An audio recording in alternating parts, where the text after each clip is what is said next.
پاکستان کی تاریخ میں شاید ایک ایسے دوراہے کے اوپر کھڑے ہیں جہاں نظر یہ آتا ہے کہ سیاسی استحکام جلد ہی اس کو آگ لگ سکتی ہے۔ کیوں لگ سکتی ہے؟ اس لیے کہ بہت ہی کم موقع ایسے آئے ہوں گے کہ پاکستان میں کسی پرائم منسٹر یا فارمر پرائم منسٹر نے سڑک میں یا جلسے میں یا کسی چوک میں کھڑے ہو کر اس وقت کے آرمی چیف کو للکارا ہو یا اس وقت کے ڈی جی آئی کا نام لے کر کہا ہو کہ انہوں نے حلف کی خلاف ورزی کی۔ اس وقت ویسی ہی صورتحال ہے اور خوف کا یہ عالم ہے کہ پاکستان کی تقریباً تمام جماعتوں کے جو سینئر لیڈرز ہیں ان سے آپ آن دی ریکارڈ پوچھ لیں یا آف دی ریکارڈ پوچھ لیں تو وہ آپ کو سیدھا سیدھا کہتے نظر آتے ہیں کہ نظام جلد لپیٹا جا سکتا ہے۔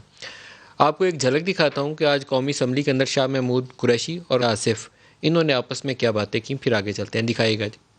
آپ کو تو لیجسلیشن کے لیے بھی سلیکٹرز کی مدد کی ضرورت ہوتی ہے۔ آپ کیا بات کر رہے ہیں؟ یہی دعویٰ تھا بجٹ پہ، بجٹ پاس ہوا۔ ایف اے ٹی ایف کے اوپر جو کچھ ہوا ہے پھر بھی جو ہے آپ جو ہے گرے لسٹ سے پاکستان کو نہیں نکلا سکے۔ نون کے دور میں پاکستان کو فیٹر پہ دھکیلا گیا، تانے ہمیں دے رہے ہیں۔ جن لوگوں نے آئی جی اغوا کیا وہ فیڈریشن کے لوگ تھے۔ آئی جی سندھ کی فکر لاحق ہو گئی۔ اتنا بڑا ڈرامہ، اتنا بڑا ناٹک، پولیس بھی آپ کی، پرچہ بھی آپ کی نگرانی میں اور آنسو بھی آپ بہا رہے ہیں۔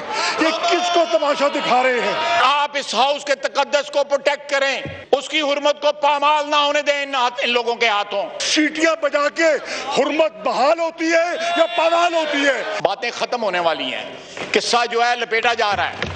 ایک سال تم دبا کے بیٹھے رہے، سودا مکمکا کرتے رہے، جب مکمکا ختم ہو گیا تو جمہوریت جاگ اٹھی ہے۔ اگر یہ آئین کمزور ہوگا، پامال ہوگا، ہمارا وفاق پامال ہوگا۔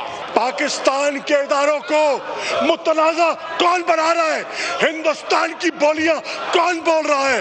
پاکستان کے مفادات کو نقصان کون پہنچا رہا ہے؟ آئین خطرے میں ہے، قانون خطرے میں ہے۔ خطرہ ہے، ان کی تجوریوں کو خطرہ ہے۔ میں کوئی جواب دیا تو پھر جینڈر کا ایشو آ جائے گا۔ نریندر مودی کی روح اس میں منتقل ہو گئی ہے۔